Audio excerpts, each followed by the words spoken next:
이상한 일이 하나 있습니다. 나이가 들수록 사람들은 점점 어른이 된다고 말하지만 삶은 오히려 더 쉽게 흔들린다는 점입니다. 사소한 말 한마디에 하루가 망가지고 누군가의 반응 하나에 자신의 가치가 흔들립니다. 분명 어릴 때보다 더 많은 것을 가졌고 더 많은 경험을 했는데도 마음은 조금도 가벼워지지 않습니다. 그래서 저는 오래전부터 이 질문을 붙잡고 있었습니다. 우리는 정말 어른이 된 걸까요? 아니면 어른처럼 보이도록 익숙해졌을 뿐일까요? 사람들은 흔히 어른이 되면 강해질 거라 믿습니다. 하지만 제가 본 어른들은 강해지기보다 오히려 더 조심스러워졌습니다. 말을 줄였고 설명을 멈췄으며 굳이 증명하지 않게 되었습니다. 이 차이는 생각보다 큽니다. 어떤 사람은 평생을 살았어도 늘 불안한데 어떤 사람은 조용히 있어도 쉽게 흔들리지 않습니다. 그 차이는 재능도 환경도 아닌 아주 사소한 행동 몇 가지에서 시작됩니다. 흥미로운 점은 이것입니다.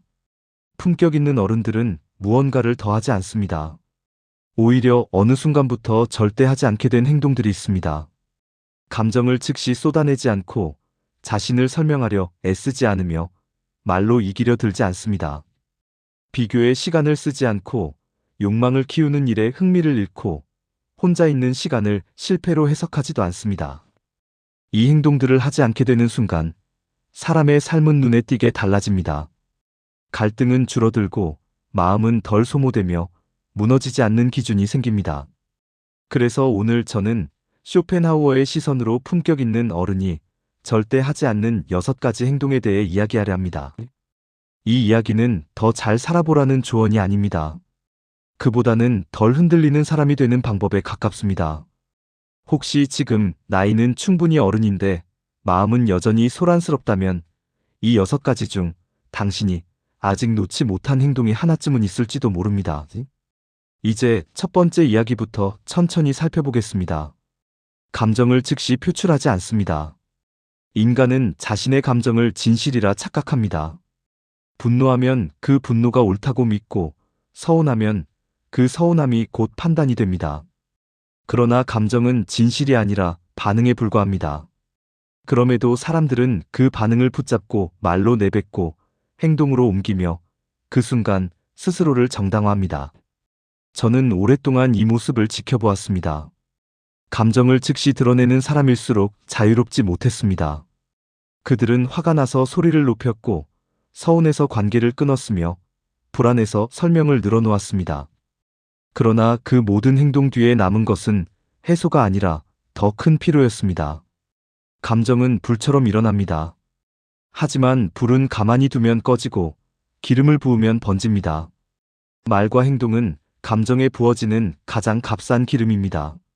한마디 더 하고 싶은 마음, 지금 바로 반응하지 않으면 질 것 같은 불안, 그 충동을 따르는 순간 인간은 자신의 마음을 스스로 태워버립니다. 품격 있는 어른은 이 지점을 압니다. 그들은 감정이 없어서 조용한 것이 아닙니다. 오히려 남들보다 더 깊이 느끼지만 그 감정을 즉시 자신과 동일시하지 않습니다. 지금 화가 났다라고 생각할 뿐 나는 옳다라고 결론짓지 않습니다. 여기에는 중요한 구분이 있습니다. 참는 것과 반응하지 않는 것은 다릅니다. 참는 사람의 마음속에는 억눌린 분노가 쌓입니다. 그러나 반응하지 않는 사람의 마음에는 거리감이 생깁니다. 그 거리가 감정을 사유로 바꾸고 사유는 고통을 줄입니다.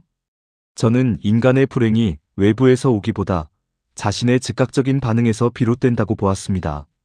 모욕보다 더 큰 고통은 모욕에 즉시 반응한 뒤의 후회이며 상처보다 더 깊은 상흔은 상처받은 감정을 그대로 내보낸 뒤의 공허입니다. 감정은 지나갑니다. 그러나 감정으로 한 말과 행동은 남습니다. 품격 있는 어른은 이 단순한 사실을 너무 잘 알기에 말하기 전 반드시 마음이 식을 시간을 둡니다. 그 침묵은 비겁함이 아니라 자기 자신에 대한 최소한의 예의입니다. 결국 어른이 된다는 것은 감정을 없애는 일이 아닙니다. 감정이 자신을 끌고 가게 두지 않는 일입니다. 그 차이를 아는 순간 인간은 조금 덜 흔들리게 됩니다. 그리고 바로 그 지점에서 품격은 조용히 모습을 드러냅니다. 자신을 끊임없이 설명하지 않습니다. 인간은 이해받고 싶어 합니다. 자신이 왜 그런 말을 했는지, 왜 그런 선택을 할 수밖에 없었는지, 왜 오해받아서는 안 되는 사람인지를 끊임없이 설명하려 듭니다. 그러나 저는 이 욕망이 생각보다 훨씬 깊은 불안에서 비롯된다고 보았습니다. 설명은 종종 진실을 위한 행위처럼 보입니다. 하지만 그 이면을 들여다보면 대부분의 설명은 자기 자신을 지키기 위한 방어에 가깝습니다. 사람은 흔들릴수록 말이 많아지고 확신이 약할수록 논리를 늘어놓습니다. 쇼펜하우어의 눈에 비친 인간은 자신에 대해 확신하지 못하는 존재였습니다. 그래서 타인의 이해를 빌려 자기 가치를 증명하려 했습니다. 그러나 이 시도는 언제나 실패로 끝납니다. 타인의 인식 위에 세운 자존감은 타인의 태도 하나로 쉽게 무너지기 때문입니다. 품격 있는 어른은 자신을 오해하는 사람 앞에서도 모든 것을 바로잡으려 들지 않습니다. 그들은 압니다. 모든 오해는 설명으로 풀 수 없으며 모든 진실은 납득될 필요가 없다는 사실을 설명하려는 순간 인간은 상대의 판단권을 자신에게서 넘겨줍니다. 내가 어떤 사람인지를 타인이 결정하도록 허락하는 셈입니다. 그 순간 마음은 조용히 흔들리기 시작합니다. 침묵은 패배처럼 보일 수 있습니다. 그러나 침묵은 종종 가장 단단한 자기 보호입니다. 말하지 않음으로써 자신을 증명할 필요가 없다는 태도, 그 태도가 바로 성숙한 자존감의 형태입니다. 저는 많은 이들이 설명 끝에 지쳐가는 모습을 보았습니다. 이해받지 못했다는 허탈감, 여전히 남아있는 오해, 그리고 왜 이렇게까지 해야 했을까라는 자책. 설명은 상대를 설득하기보다 자기 자신을 더 소모시키는 경우가 많습니다. 품격 있는 어른은 자신을 해명하지 않습니다. 그들은 행동과 시간에 맡깁니다. 혹은 아무것도 남기지 않은 채 조용히 물러납니다. 이 선택은 도망이 아니라 불필요한 고통을 거절하는 용기입니다. 어른이 된다는 것은 항상 옳아지는 일이 아닙니다. 오히려 옳음을 증명하려는 욕망에서 한 걸음 물러나는 일에 가깝습니다. 그 물러남 속에서 마음은 비로소 자기 자리로 돌아옵니다. 말을 아낍니다. 사람들은 흔히 말을 많이 하는 것을 솔직함이나 친절함으로 착각합니다. 그러나 저는 오히려 그 반대의 경우를 더 많이 보아왔습니다. 말이 많아질수록 인간의 마음은 가벼워지고 그 가벼움은 곧 스스로를 지탱하지 못하는 상태로 이어집니다.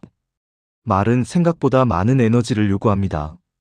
특히 자신의 감정과 생각을 지나치게 풀어놓는 말은 마음을 끊임없이 밖으로 흘려보냅니다. 그 결과 사람은 점점 비어가고 비어있음을 감추기 위해 더 많은 말을 필요로 하게 됩니다. 쇼펜하우어는 침묵을 미덕이라 부르지 않았습니다.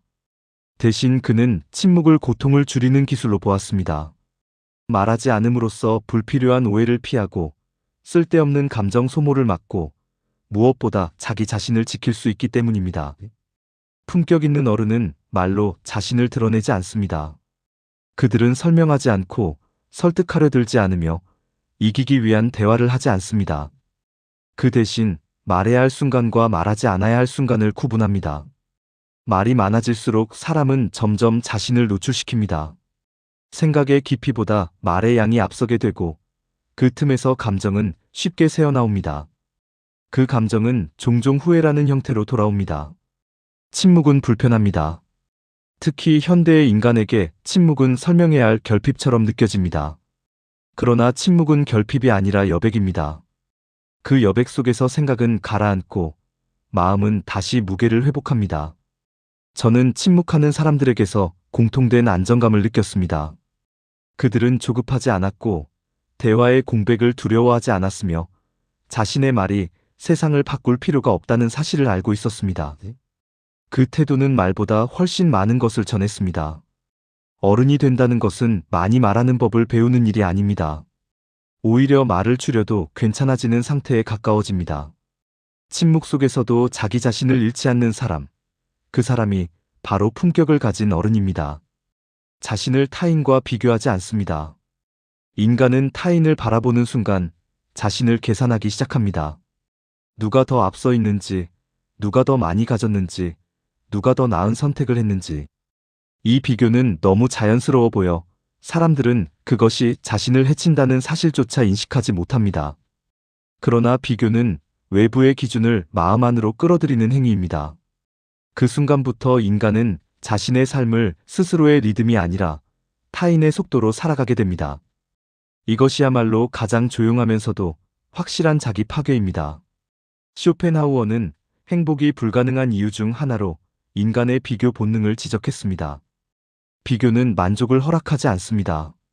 조금 앞서 있으면 불안해지고 조금 뒤처지면 초조해집니다. 어디에 서 있든 마음은 결코 편안해지지 않습니다. 품격 있는 어른은 자신을 타인과 나란히 세우지 않습니다. 그들은 각자의 삶이 서로 다른 무게와 고통을 지닌다는 사실을 압니다. 겉으로 보이는 성취나 속도는 그 고통의 깊이를 말해주지 못합니다. 비교는 종종 동기부여라는 이름으로 자기 자신을 정당화합니다. 그러나 그 이면에는 늘 열등감이나 우월감이 숨어 있습니다. 이 두 감정은 방향만 다를 뿐 모두 마음을 병들게 합니다. 저는 비교에 지친 사람들의 얼굴을 보아왔습니다. 그들은 늘 무언가를 해냈음에도 스스로를 인정하지 못했고 늘 무언가를 이루지 못했다는 결핍 속에서 자신을 몰아붙였습니다. 그 삶은 성취로 가득 차 있었지만 평정은 없었습니다. 비교를 멈춘다는 것은 게으름을 선택하는 일이 아닙니다. 그것은 자기 삶의 기준을 되찾는 일입니다. 어디까지 가야 하는지, 얼마나 빨라야 하는지를 다시 스스로에게 묻는 행위입니다. 어른이 된다는 것은 남과 나를 가르는 능력이 아니라 남의 삶과 자기 삶을 구분할 줄 아는 감각을 얻는 일입니다. 그 감각을 되찾는 순간 마음은 비로소 쓸데없는 싸움을 멈춥니다. 더 많이 가지려 하지 않습니다. 사람들은 흔히 많이 가질수록 안정될 것이라 믿습니다. 재산이 늘어나면 불안이 줄어들고 선택지가 많아지면 자유로워질 것이라 생각합니다. 그러나 저는 정반대의 장면을 더 자주 보아왔습니다. 가진 것이 많아질수록 인간의 마음은 오히려 더 쉽게 흔들렸습니다. 쇼펜하우어는 욕망을 인간 고통의 근원이라 보았습니다. 욕망은 충족되기 전에는 결핍으로 괴롭히고 충족된 후에는 지루함으로 괴롭힙니다. 이 두 상태 사이에서 마음이 쉴 자리는 거의 없습니다. 그래서 인간은 끊임없이 다음 욕망을 만들어내며 스스로를 소모합니다. 품격 있는 어른은 이 구조를 너무 잘 알고 있습니다. 그들은 모든 것을 가질 수 없다는 사실을 이미 받아들였습니다. 그리고 더 중요한 사실, 모든 것을 가질 필요도 없다는 점을 조용히 이해하고 있습니다. 덜 가진다는 것은 패배를 의미하지 않습니다. 그것은 선택입니다. 무엇을 가져야 하는지가 아니라 무엇을 가지지 않아도 괜찮은지를 스스로 결정하는 일입니다. 이 결정이 내려지는 순간 삶은 눈에 띄게 단순해집니다. 가진 것이 많을수록 잃을 것도 많아집니다. 지켜야 할 것, 유지해야 할 것, 비교해야 할 기준이 늘어납니다. 마음은 늘 경계 상태에 놓이고 조금의 변화에도 쉽게 불안해집니다. 반면 덜 가진 사람은 잃을 것이 적기에 흔들릴 이유도 줄어듭니다. 저는 단출한 삶을 사는 이들에게서 묘한 안정감을 느껴왔습니다. 그들은 화려하지 않았지만 자신의 하루를 감당할 수 있었습니다. 무엇을 더 가져야 자신이 괜찮아질지를 고민하지 않았고 지금의 자신을 필요 이상으로 부정하지도 않았습니다. 어른이 된다는 것은 욕망을 없애는 일이 아닙니다. 욕망의 크기를 자기 마음이 감당할 수 있는 수준으로 조절하는 능력을 갖추는 일입니다. 그 능력은 삶을 작게 만들지 않습니다. 오히려 마음을 넓혀줍니다. 덜 가지는 사람은 세상을 포기한 사람이 아닙니다. 그는 단지 자기 자신을 잃지 않기 위해 욕망의 일부를 내려놓은 사람입니다. 그리고 바로 그 선택에서 품격은 가장 분명하게 드러납니다. 고독을 실패로 해석하지 않습니다. 인간은 혼자 있는 상태를 쉽게 실패로 해석합니다. 연결되지 못했기 때문이고 사랑받지 못했기 때문이며 어딘가에서 밀려났기 때문이라고 스스로에게 말합니다. 그러나 저는 고독이야말로 가장 정직한 상태라고 생각해왔습니다. 고독은 결핍이 아니라 가식이 사라진 순간입니다. 타인의 시선이 사라지고 비교의 기준이 흐려지며 설명해야 할 대상이 없어질 때 비로소 인간은 자기 자신과 마주하게 됩니다. 그래서 고독은 불편합니다. 우리는 자신을 끝까지 바라보는 일에 익숙하지 않기 때문입니다. 쇼펜하우어는 고독을 견디지 못하는 인간을 자기 자신과 함께 있을 수 없는 존재로 보았습니다. 그는 말했습니다. 혼자 있는 시간이 괴로운 이유는 그 시간 속에 있는 나가 아직 정리되지 않았기 때문이라고. 품격 있는 어른은 고독을 서둘러 벗어나려 하지 않습니다. 무언가로 채우려 들지 않고 소음으로 덮으려 하지도 않습니다. 그들은 고독 속에서 자기 마음의 움직임을 지켜봅니다. 불안이 올라오면 불안을 보고 허전함이 생기면 허전함을 느낄 뿐 그 감정을 즉시 제거하려 들지 않습니다. 이 태도는 매우 중요합니다. 고독을 견디려는 순간 인간은 이미 고독과 싸우고 있습니다. 그러나 고독을 받아들이는 순간 싸움은 끝납니다. 싸움이 끝난 자리에 이상할 정도의 평온이 찾아옵니다. 저는 혼자서도 무너지지 않는 사람들을 보아왔습니다. 그들은 특별히 강해 보이지 않았고 외롭지 않은 척하지도 않았습니다. 다만 자기 자신을 적대하지 않았습니다. 혼자 있는 자신을 고쳐야 할 문제로 보지 않았고 부끄러워할 이유로도 삼지 않았습니다. 어른이 된다는 것은 늘 누군가와 함께 있어야만 자기 가치가 유지된다는 믿음에서 벗어나는 일입니다. 혼자여도 괜찮아지는 상태, 아무것도 증명하지 않아도 스스로를 잃지 않는 상태. 그 지점에 이르렀을 때 인간은 비로소 조용히 단단해집니다. 고독을 받아들인 사람은 사람들 속에서도 흔들리지 않습니다. 이미 혼자 있는 시간을 통과했기 때문입니다. 그에게 타인은 구원이 아니라 선택이 됩니다. 그리고 그 차이는 삶의 결을 완전히 바꿉니다. 제가 말한 품격 있는 어른이 하지 않는 6가지 행동은 모두 하나로 이어져 있습니다. 감정에 즉시 반응하지 않는 일, 자신을 설명하려 들지 않는 일, 말을 아끼는 일, 비교를 멈추는 일, 욕망을 줄이는 일, 그리고 고독을 받아들이는 일. 이것들은 새로운 무언가를 더하라는 조언이 아닙니다. 오히려 삶에서 하나씩 덜어내는 과정입니다. 덜 반응하고, 덜 말하고, 덜 원하고, 덜 의존하는 쪽으로 조용히 이동하는 일입니다. 어른이 된다는 것은 강해지는 일이 아닙니다.